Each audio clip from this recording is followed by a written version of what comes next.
Minha nora me empurrou na mesa de Natal. Essa cadeira é da minha mãe, sai daí. Caí no chão na frente de toda a família, mas o que ela não sabia é que naquela mesma noite eu mudaria a vida dela para sempre.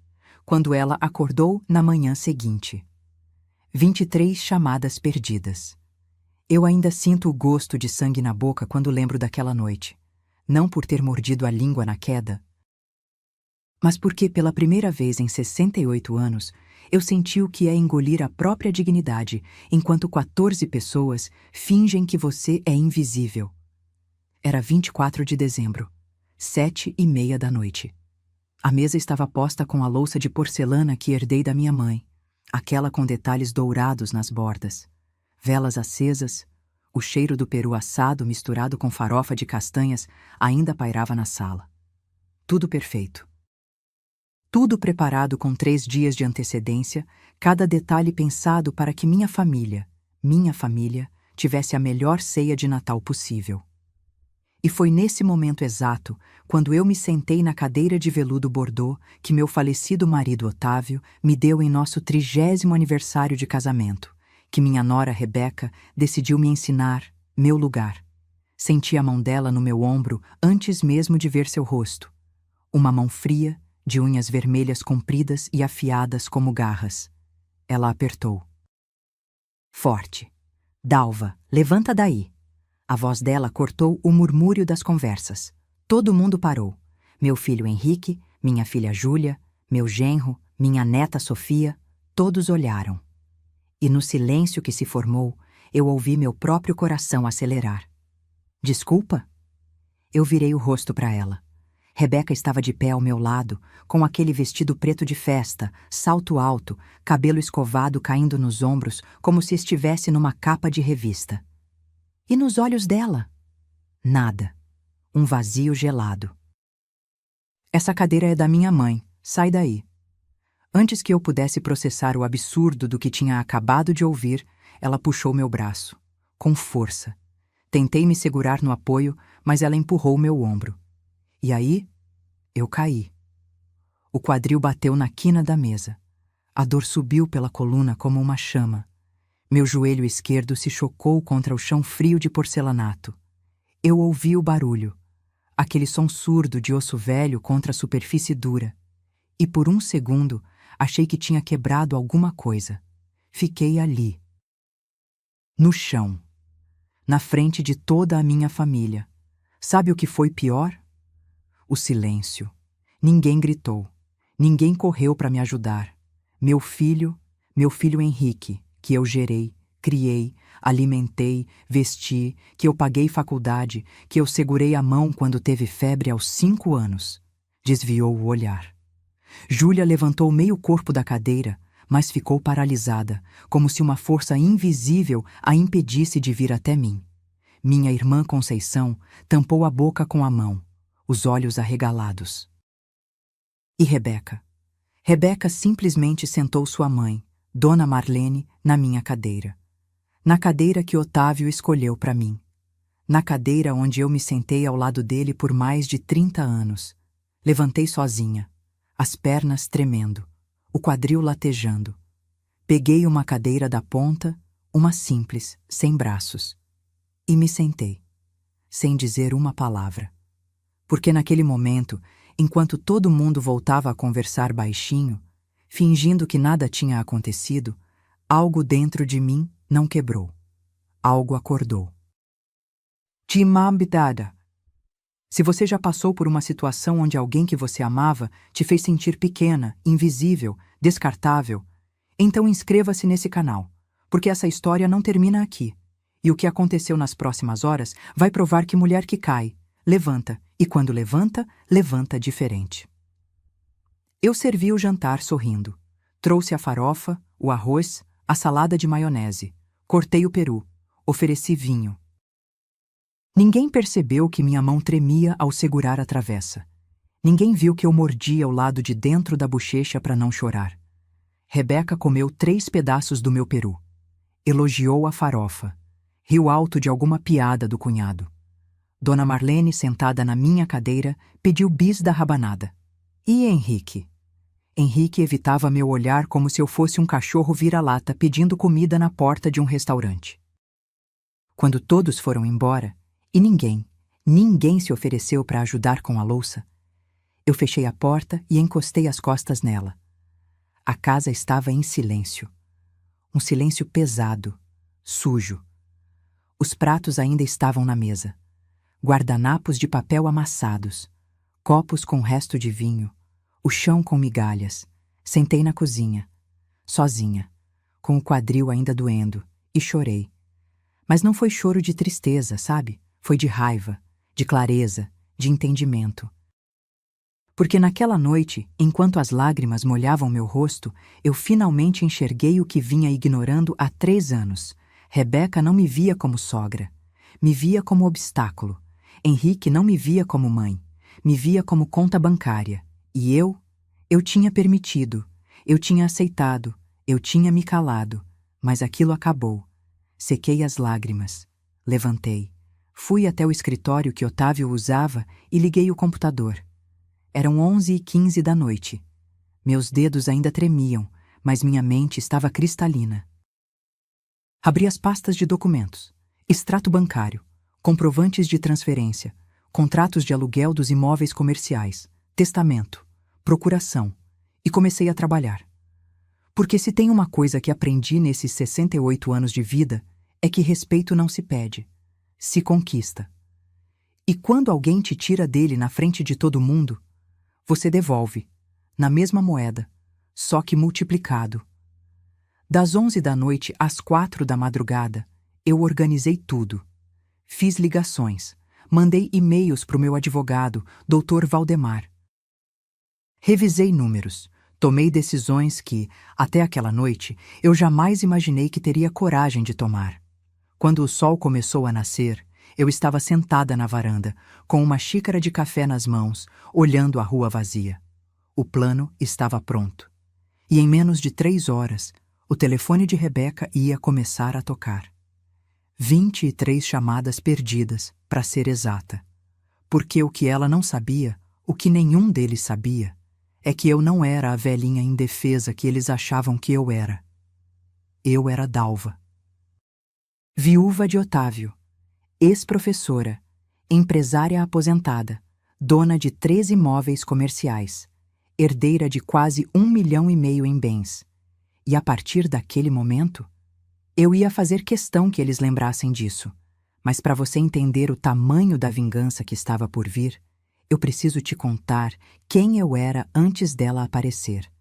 E mais importante, o que essa mulher fez comigo nos últimos 3 anos. Deixa eu te contar quem eu sou de verdade.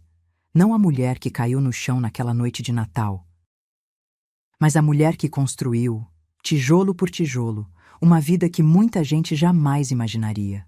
Meu nome é Dalva. Tenho 68 anos. Sou viúva há 6 anos. E se você me visse na rua, com meu cabelo grisalho preso num coque, minha bolsa de tecido florido, minhas sandálias confortáveis, você provavelmente pensaria: mais uma aposentada. E você estaria certa, mas só em parte. Porque o que não aparece no meu jeito simples de andar, no meu vestido de algodão, na minha casa sem ostentação, é que eu sou dona de um patrimônio que pouquíssimas pessoas conhecem o valor real. Isso não aconteceu por sorte. Aconteceu por suor. Conheci Otávio quando eu tinha 22 anos. Eu era professora recém-formada em pedagogia, dava aula numa escola municipal na Zona Norte.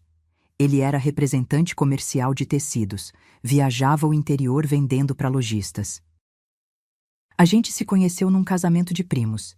Eu nem queria ir, mas minha mãe insistiu. Otávio não era bonito no sentido clássico. Era magro, tinha um sorriso meio torto, usava óculos de aro grosso. Mas quando ele olhava para mim, parecia que eu era a única pessoa no mundo que importava. Casamos 8 meses depois, sem festa grande, só família próxima, um bolo simples, cerveja e refrigerante no quintal da minha mãe. Durante anos, vivemos apertado. Eu com salário de professora, ele com comissão que variava todo mês. Tivemos Henrique com 1 ano de casados. Júlia veio 4 anos depois. Morávamos num apartamento pequeno, 2 quartos, num prédio sem elevador. Eu costurava a roupa dos meninos. Otávio consertava o carro dele mesmo, mas a gente tinha algo que nem todo casal tem: parceria de verdade. Quando Henrique completou 7 anos, Otávio chegou em casa com uma ideia maluca. Ele tinha juntado R$ 15.000, uma fortuna na época, e queria abrir uma pequena confecção. Nada grande. Só uma salinha comercial, 2 máquinas de costura, ele mesmo cortando tecido e vendendo para lojistas que já conhecia da estrada. Eu tinha medo. R$ 15.000 era tudo o que tínhamos guardado. Se desse errado, voltaríamos à estaca zero. Mas olhei nos olhos dele e vi fogo, determinação, fé. Então vamos, eu disse. E foi a melhor decisão que tomamos. A confecção começou devagar. Otávio trabalhava das 6 da manhã às 9 da noite. Eu dava aula de dia e à noite ajudava com etiquetas, embalagens, telefonemas para clientes. Fim de semana? Não existia. Era trabalho. Mas deu certo. Em 3 anos, contratamos 4 costureiras. Em 5, alugamos um galpão maior. Em 10, tínhamos 12 funcionários e vendíamos para 5 estados. Otávio era bom com gente. Eu era boa com números. Ele vendia, eu controlava, ele sonhava, eu planejava. Juntos, a gente se completava como engrenagem de relógio antigo, precisão e beleza. Quando Henrique fez 18, vendemos a confecção. Não porque estava ruim, pelo contrário. Estava indo tão bem que um empresário de São Paulo ofereceu R$ 450.000 pelo negócio inteiro. Otávio tinha 52 anos e estava começando a sentir cansaço. Eu tinha 46. Pegamos o dinheiro e investimos. Compramos 3 salas comerciais no centro da cidade, pequenas, mas bem localizadas. Alugamos todas. Passamos a receber, na época, R$ 8.000 por mês de aluguel. Depois reajustamos. Hoje, são R$ 12.000 mensais. Todo dia 10, o dinheiro cai na conta. Compramos também a casa onde moro hoje. Térrea, 3 quartos, quintal grande, num bairro tranquilo. Pagamos R$ 320.000 à vista. Hoje, essa casa vale R$ 850.000, fácil. O resto do dinheiro, investimos em fundos, CDBs, tesouro direto, coisas seguras, nada de risco. Otávio sempre dizia: Dalva, dinheiro que a gente suou para ganhar não é para jogar em apostas. Quando ele morreu, há 6 anos, infarto fulminante enquanto regava as plantas do quintal numa manhã de domingo, eu herdei tudo, os 3 imóveis comerciais, a casa, R$ 420.000 em investimentos, somando tudo, R$ 1,5 milhão, mais ou menos. Mas sabe o que eu fiz com essa informação? Guardei. Não falei para os meus filhos os valores exatos. Eles sabiam que eu tinha alguma coisa. Sabiam dos aluguéis. Sabiam que a casa era quitada. Mas números, extratos, detalhes, nunca mostrei. Não porque eu não confiasse neles, mas porque Otávio sempre me ensinou. Dinheiro silencioso é dinheiro seguro. E eu vivia assim, simples, discreta. Ia no mercado de ônibus, comprava roupa em liquidação, fazia minha própria comida. Minha vida era tranquila, caminhadas de manhã, chás da tarde com amigas, visitas aos netos, cinema uma vez por mês. Henrique e Júlia vinham almoçar todo domingo. Eu fazia macarrão com molho caseiro, frango assado, salada. A gente conversava, ria, contava histórias. Sofia, minha neta, brincava no quintal. Era paz. Minha vida não era glamourosa, mas era minha. E era feliz. Até 3 anos atrás. Até Rebeca aparecer. Porque quando aquela mulher entrou na vida do meu filho, tudo mudou. E o pior é que a mudança foi tão lenta, tão gradual, que quando percebi, já era tarde demais. Ela já tinha colocado as garras em tudo. No meu filho, na minha neta. No meu dinheiro. E pior, na minha dignidade. Mas naquela madrugada de Natal, depois de ser empurrada no chão, depois de ver meu filho desviar o olhar enquanto sua esposa me humilhava, Eu decidi que ia usar cada centavo, cada propriedade, cada documento que Otávio e eu construímos juntos, para ensinar uma lição que Rebeca jamais esqueceria. E para você entender o tamanho da armadilha que ela tinha armado, preciso te contar como tudo começou. Como aquela mulher de salto alto e perfume caro entrou na minha família e quase destruiu tudo. A primeira vez que vi Rebeca foi num churrasco de aniversário do Henrique. Ele tinha acabado de fazer 42 anos. Ligou na quinta-feira animado, dizendo que ia levar alguém especial para conhecer a família no sábado. Meu coração deu um pulo. Henrique tinha saído de um casamento complicado 5 anos antes. Ficou sozinho todo esse tempo. Claro que eu queria vê-lo feliz de novo. Que mãe não quer?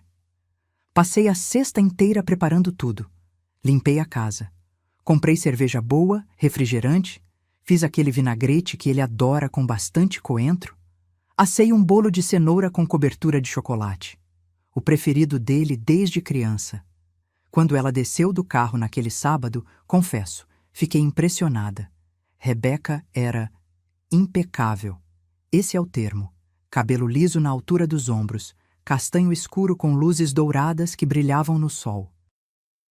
Pele bronzeada, maquiagem leve, mas perfeita.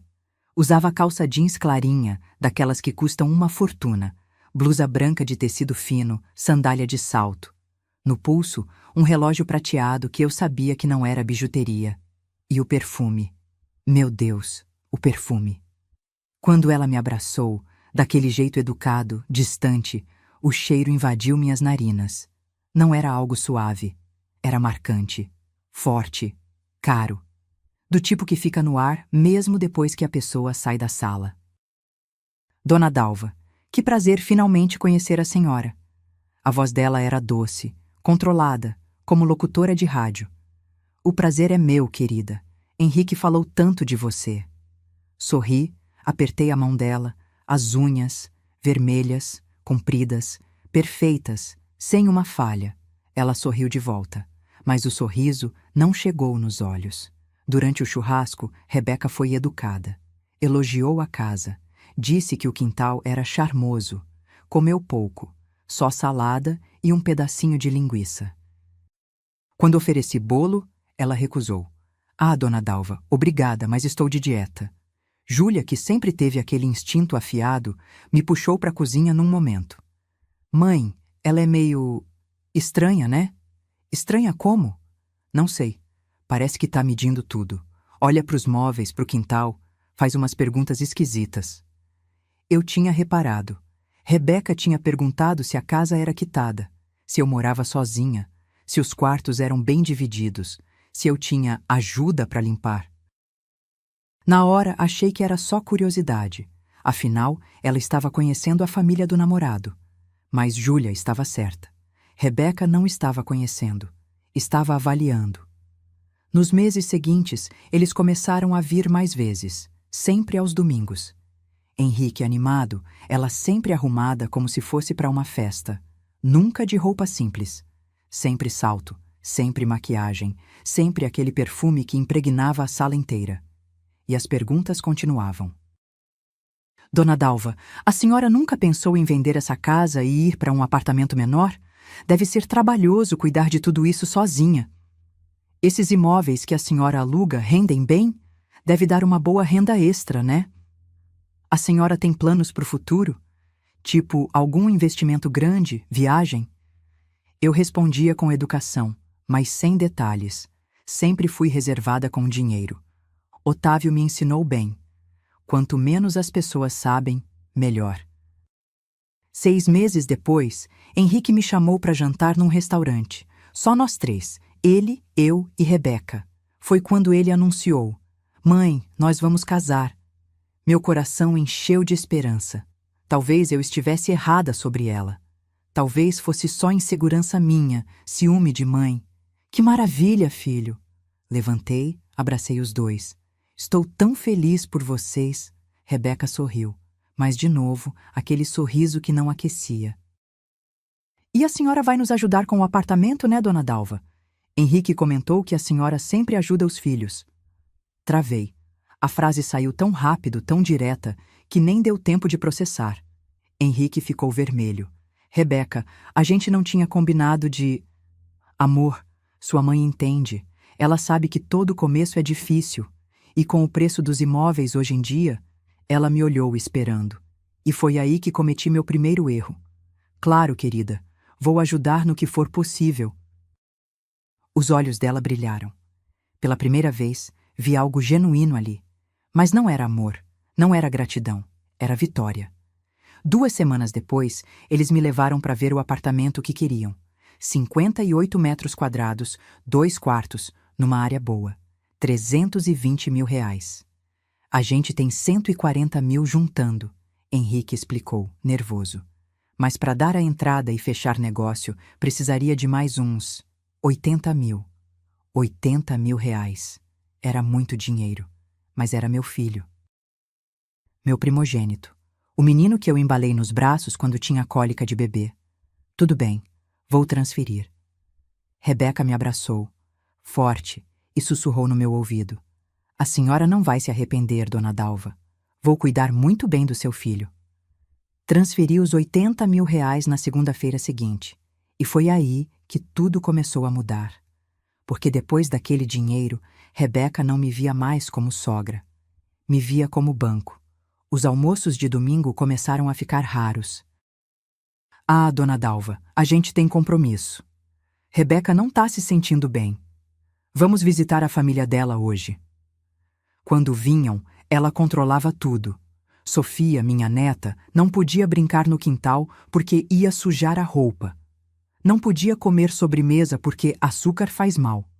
Rebeca ficava no celular a maior parte do tempo. E os pedidos começaram. Dona Dalva, a geladeira do apartamento quebrou. A senhora pode dar uma ajuda? São 3.200 reais. O carro deu problema no câmbio. 5.800. Precisamos trocar o sofá. Aquele que veio com o apartamento tá horrível. E eu? Eu pagava. Porque era meu filho. Porque eu tinha dinheiro. Porque eu não sabia dizer não. Até que um dia, quase 1 ano depois do casamento, Júlia me contou algo que fez meu sangue gelar. Ela estava numa cafeteria perto do trabalho e ouviu a voz de Rebeca. Mais uns 2 anos aguentando a velha, e pronto.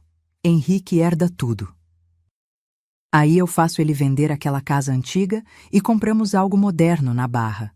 Piscina, churrasqueira, essas coisas. A velha. Ela tinha me chamado de a velha. E o pior, ela estava planejando minha herança como se eu já estivesse morta. Quando Júlia me contou o que ouviu naquela cafeteria, fiquei 3 dias sem conseguir dormir direito. A velha. Aquelas 2 palavras ecoavam na minha cabeça toda vez que eu fechava os olhos. Eu via o rosto de Rebeca dizendo aquilo, rindo com a amiga dela, tomando um café caro enquanto planejava minha herança como se eu fosse um obstáculo que logo seria removido. Mas sabe o que me machucou mais? Não foi nem ela, foi Henrique. Porque uma nora pode ser ruim, pode ser interesseira, pode ser fria. Mas um filho? Um filho que você criou, que você ensinou valores, que você amou incondicionalmente? Um filho tinha que defender a mãe. E Henrique não defendia. Pior, ele permitia. 2 semanas depois daquela revelação, num domingo de abril, eles apareceram na minha casa sem avisar. Chegaram na hora do almoço. Eu estava comendo um simples arroz com ovo frito e salada, comida de quem mora sozinho e não tem para quem cozinhar. Oi, mãe! Henrique entrou animado. Trouxe a Beca e a Sofia para almoçar com a senhora. Rebeca entrou atrás, de óculos escuros, bolsa de grife no ombro. Sofia correu para me abraçar. Vovó, saudade! Meu coração apertou. Fazia quase 1 mês que eu não via minha neta. Saudade da vovó também, meu amor. Abracei ela forte, senti o cheiro do shampoo infantil no cabelo dela. Sofia, não amassa a blusa. Rebeca puxou a menina pelo braço. Acabei de passar. Fui para a cozinha preparar mais comida. Rebeca ficou na sala, mexendo no celular. Henrique ligou a televisão. Enquanto eu fritava mais ovos e fazia feijão tropeiro, ouvi Sofia perguntando: Vovó, posso brincar no quintal? Claro, meu. Não pode. Rebeca cortou. Você sabe que tem alergia à grama. Sofia não tinha alergia nenhuma. Ela sempre brincou no meu quintal, descalça, correndo, feliz. Mas eu não disse nada. Engoli as palavras. Servimos o almoço. Comemos em silêncio. Rebeca comeu metade do prato e deixou o resto. Tô sem fome. Quando terminamos, ela acendeu um cigarro, dentro da minha casa, sem pedir licença. Rebeca, aqui dentro não pode fumar. Falei firme. Ela me olhou por cima dos óculos escuros. Sério? Nossa, desculpa, dona Dalva, eu nem percebi. Mas não apagou. Continuou fumando, só abriu a janela. A fumaça invadiu minha sala. O cheiro grudou nas cortinas, no sofá. Henrique não disse nada. Depois do almoço, quando eu comecei a recolher os pratos, Henrique me chamou na sala. Mãe, a gente precisa conversar. Meu estômago embrulhou. Já sabia o que vinha. O carro da Rebeca tá dando problema. É o motor. O mecânico disse que precisa trocar umas peças. Vai dar uns 12 mil reais. 12 mil reais. Olhei pro meu filho. 43 anos. Engenheiro civil. Salário bom. E ali estava ele, me pedindo mais dinheiro. Henrique, eu já ajudei com o apartamento, com a geladeira, com... Eu sei, mãe, mas é que agora tá apertado. A gente teve umas despesas extras e... E a mãe sempre pode ajudar, né, dona Dalva? Rebeca apareceu na porta sorrindo. Afinal, é pro bem do seu filho. Tinha algo naquele sorriso, uma confiança, uma certeza de que eu ia ceder. E eu cedi. Transferi os 12 mil reais na terça-feira, mas dessa vez algo mudou dentro de mim. Abri uma planilha no computador e comecei a anotar tudo. Data, valor, motivo, 80 mil reais, entrada do apartamento, 3.200, geladeira, 5.800, câmbio do carro, 4 mil, sofá novo, 1.500, móveis do quarto, 12 mil, motor do carro. Em menos de 2 anos, eu tinha emprestado 106.500 reais e não vi um centavo de volta. Pior que o dinheiro foi o tratamento, porque depois de cada ajuda, o respeito diminuía um pouco mais. Rebeca começou a cancelar visitas na última hora. Mandava mensagem às 9 da manhã de domingo. Oi, Dalva, não vamos poder ir hoje. Surgiu um compromisso. Eu já tinha feito comida, já tinha arrumado a mesa, já tinha comprado o suco que Sofia gostava. Comia sozinha e jogava metade fora. Quando eles vinham, Rebeca reclamava de tudo. A casa era velha, os móveis eram antigos. O banheiro precisava reformar. Dona Dalva, a senhora não cansa de viver nesse estilo anos 70? Anos 70. Como se a casa que Otávio e eu compramos com nosso suor fosse algo vergonhoso. E Henrique? Henrique ria.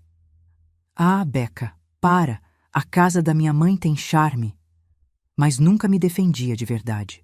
Sofia parou de dormir na minha casa. Antes, ela passava todo o fim de semana comigo. A gente fazia pipoca, assistia desenho, eu contava histórias antes de dormir. Ah, dona Dalva, Sofia tem muita lição de casa agora. Não dá para ela ficar dormindo fora. Minha neta tinha 7 anos. As ligações foram ficando raras. Eu ligava para Henrique, ele atendia correndo. Oi, mãe, tô no meio de uma coisa, te ligo depois. E não ligava. Mandava mensagem, visualizava, não respondia. Até que chegou o aniversário de Sofia. 8 anos. Eu planejei durante semanas. Comprei um presente especial. Uma bicicleta rosa com cestinha que ela tinha pedido para mim 3 meses antes. Levei a bicicleta montada até o apartamento deles num sábado à tarde. Toquei a campainha. Rebeca abriu a porta, de roupão, cara amarrada. Oi, dona Dalva. Que surpresa! Trouxe o presente da Sofia. Posso entrar? Ela olhou para a bicicleta, depois para mim. Olha, a gente tá bem corrido hoje. E essa bicicleta é meio grande, né? Sofia é pequenininha ainda. Mas ela pediu para mim, disse que queria muito. Ah, criança pede um monte de coisa. Mas eu sei o que é melhor para minha filha. Pegou a bicicleta da minha mão. Obrigada, a gente guarda aqui. E fechou a porta. Fiquei ali, no corredor do prédio, olhando para a porta fechada. Não chorei, não dessa vez. Porque naquele momento, enquanto descia de elevador sozinha, enquanto caminhava até o ponto de ônibus com o sol quente na cabeça, eu entendi uma coisa. Rebeca não queria me afastar só do dinheiro. Ela queria me afastar da minha família, do meu filho, da minha neta. Ela queria me apagar. E o pior de tudo, estava conseguindo. Mas o que Rebeca não sabia é que quanto mais ela apertava, mais eu observava. Quanto mais ela me humilhava, mais eu documentava. E quando o Natal chegou, quando ela me empurrou naquele chão frio, foi a gota d'água que faltava para eu mostrar quem realmente mandava nessa história. Depois do episódio da bicicleta, passei 3 semanas praticamente sem falar com o Henrique. Ele ligou 2 vezes. Eu atendi seca, disse que estava bem, que estava ocupada. Desliguei rápido. Ele não insistiu. E isso doeu mais do que qualquer outra coisa. Foi Júlia quem percebeu que algo estava errado. Minha filha sempre foi observadora. Desde pequena, ela tinha aquele jeito de olhar para você e ler o que você estava sentindo, mesmo quando você fingia estar bem. Numa tarde de setembro, ela apareceu na minha casa sem avisar. Trazia uma sacola com pães de queijo ainda quentes da padaria que eu gosto. Mãe, faz tempo que a gente não toma um café junto. Ela entrou, foi direto para a cozinha, começou a preparar o café. Sentamos na mesa. A mesma mesa onde eu e Otávio tomávamos café da manhã durante 36 anos. Júlia me serviu, colocou açúcar do jeito que eu gosto e esperou. Tá tudo bem, filha. Tentei sorrir. Mãe, não tá não. Faz 3 semanas que você mal responde minhas mensagens. Não atende o telefone do Henrique. O que aconteceu? E aí, pela primeira vez em meses, eu desabei. Contei tudo. A bicicleta. A porta fechada na minha cara. Os cancelamentos constantes. O desrespeito. O dinheiro que eu tinha emprestado e que nunca mais foi mencionado. Júlia ouvia em silêncio. O rosto dela foi ficando cada vez mais sério. Mãe, eu preciso te contar uma coisa, e você não vai gostar. Meu coração disparou. Ela puxou o celular, mexeu um pouco e me mostrou uma foto. Era uma captura de tela de uma conversa do Instagram, entre Rebeca e uma amiga. Li devagar. Rebeca. Finalmente consegui convencer o Henrique a fazer o inventário antecipado. Disse que é melhor para organizar, evitar briga depois que a velha morrer. Amiga. E ele topou? Rebeca. Ainda não, mas vou insistir. A advogada disse que se ele for esperto, consegue transferir pelo menos um dos imóveis para o nome dele ainda em vida. Aí, quando ela bater as botas, a gente já tem garantia. Amiga. Genial. E a irmã dele? Rebeca. A Júlia? Aquela é chata demais, mas ela não tem procuração de nada. Eu já sei. A velha confia mais no Henrique. Burrice dela. Parei de ler. Minhas mãos tremiam. Júlia, como você conseguiu isso? A amiga dela é conhecida de uma colega do meu trabalho. Ela me mandou porque achou absurdo. Mãe, a Rebeca tá literalmente tramando para pegar seus bens antes de você morrer. Inventário antecipado. Transferência de imóveis. Procuração. As peças do quebra-cabeça se encaixaram na minha cabeça. Por isso Rebeca sempre perguntava sobre os imóveis. Por isso, ela queria saber se eu tinha testamento. Por isso, ela insistia que eu facilitasse as coisas para os filhos enquanto ainda estava viva. Não era preocupação. Era estratégia.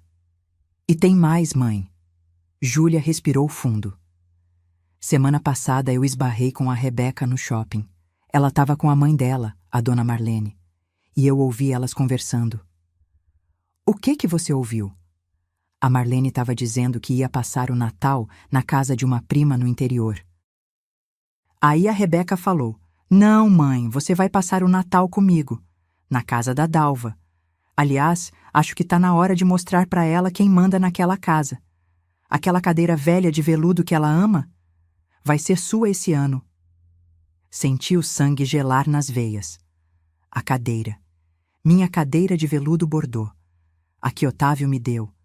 A que eu me sentava todo dia para ler jornal, para tomar café, para lembrar dele. Rebeca estava planejando humilhar eu, na minha própria casa, na frente da minha família. Mãe, eu acho que você precisa fazer alguma coisa. Essa mulher não tem limites. Olhei para minha filha. Júlia tinha lágrimas nos olhos. Ela estava com raiva, mas também estava preocupada. Você tá certa, filha. Eu preciso fazer alguma coisa. Naquela noite, depois que Júlia foi embora, sentei no escritório de Otávio. A sala estava do jeito que ele deixou. Mesa de madeira escura, estante com livros de contabilidade, a foto de nós dois no dia do nosso casamento pendurada na parede. Abri a gaveta onde guardava todos os documentos importantes. Escrituras dos imóveis, contratos de aluguel, extratos bancários, comprovantes de transferência. E comecei a montar um dossiê. Tudo que eu tinha dado para Henrique e Rebeca nos últimos 2 anos estava documentado. Cada transferência bancária tinha descrição. Cada depósito tinha comprovante. R$ 80.000, entrada apartamento. 3.200, geladeira. 5.800, câmbio. 4.000, sofá. 1.500, móveis. 12.000, motor do carro. 2.700, ar-condicionado. 3.800, reforma do banheiro. Somei tudo. R$ 112.800. Em nenhum momento eles tinham me devolvido um único centavo. Em nenhum momento tinham me dado um recibo. Em nenhum momento tinham tratado aquilo como empréstimo. Mas eu tinha provas de tudo. Liguei para o meu advogado, Dr. Valdemar. Conhecia ele há 20 anos. Foi ele quem fez o inventário de Otávio, quem organizou as escrituras dos imóveis. Valdemar, preciso marcar uma consulta. É urgente. Dalva, tudo bem? Aconteceu alguma coisa? Aconteceu sim, e eu preciso me proteger. Marquei para segunda-feira seguinte, 14h. No consultório dele, uma sala pequena cheia de processos empilhados e um cheiro de café velho, contei tudo. Mostrei os extratos. Mostrei as mensagens que Júlia tinha me mandado. Expliquei o plano de Rebeca. Valdemar tirou os óculos, esfregou os olhos. Dalva, você sabe que pode pedir a devolução desse dinheiro, né? Tem tudo documentado. Se eles não pagarem, vai para a justiça. Eu sei, mas não é só isso que eu quero. O que você quer? Respirei fundo. Quero mudar meu testamento. Quero tirar o Henrique como procurador das minhas contas e quero preparar tudo para caso eles tentem me forçar a fazer qualquer transferência de bens. Valdemar me olhou com respeito. Você tem certeza? É seu filho. Tenho certeza, porque meu filho deixou de me defender e a mulher dele quer me ver morta para poder gastar minha herança. Então vamos fazer isso direito. Nas 2 semanas seguintes, organizei tudo. Mudei o testamento. Henrique, que herdaria 50%, agora herdaria apenas 15%, o mínimo que a lei obriga. O resto foi dividido entre Júlia, minha irmã Conceição, e um fundo de educação para Sofia. Retirei Henrique da procuração bancária. Coloquei Júlia no lugar. E preparei a notificação extrajudicial, exigindo a devolução imediata dos R$ 112.800, com juros de 1% ao mês desde a data de cada transferência. Total, R$ 127.400. Prazo, 90 dias. Ou execução judicial. Guardei tudo numa pasta e esperei. Porque eu sabia que o Natal estava chegando. E se Rebeca realmente quisesse me humilhar na minha própria casa, na frente da minha família, eu ia deixar. Ia deixar ela mostrar para todo mundo quem ela realmente era. E depois? Depois eu ia mostrar para ela quem eu realmente era. Dezembro chegou com aquele calor úmido típico do fim de ano. As lojas já tocavam música natalina, as ruas já estavam enfeitadas com pisca-pisca colorido, e meu telefone finalmente tocou. Era Henrique. Oi, mãe, como a senhora tá? 3 meses quase sem falar direito comigo, e agora essa voz animada, falsa. Tô bem, filho. Então. A gente estava pensando. Que tal fazer a ceia de Natal aí na sua casa? Seria legal, né? Reunir a família toda, do jeitinho que a senhora gosta. Minha casa. Do jeitinho que eu gosto. Eu sabia que não era ideia dele. Era dela. Claro, filho. Vai ser bom ter todo mundo aqui. Ouvi ele suspirar aliviado. Maravilha, mãe. A gente leva a sobremesa. Ah, e a Rebeca vai levar a mãe dela também, tudo bem? Dona Marlene. A sogra de Rebeca. Aquela que ia passar o Natal na casa de uma prima no interior, mas que agora, milagrosamente, estaria na minha casa. Tudo bem. Desliguei e sorri, porque eu sabia exatamente o que estava vindo, e estava pronta. Passei os 3 dias seguintes preparando tudo. Limpei a casa do teto ao chão. Lavei as cortinas. Encerei o chão. Tirei a louça de porcelana da minha mãe do armário e lavei peça por peça. Fui no mercado e comprei um peru de 7 quilos. Castanhas para farofa. Presunto, bacon, uva passa. Arroz, batatas, cenouras. Comprei vinho, cerveja, refrigerante, suco. Fiz rabanada, pavê, pudim de leite. Trabalhei sozinha.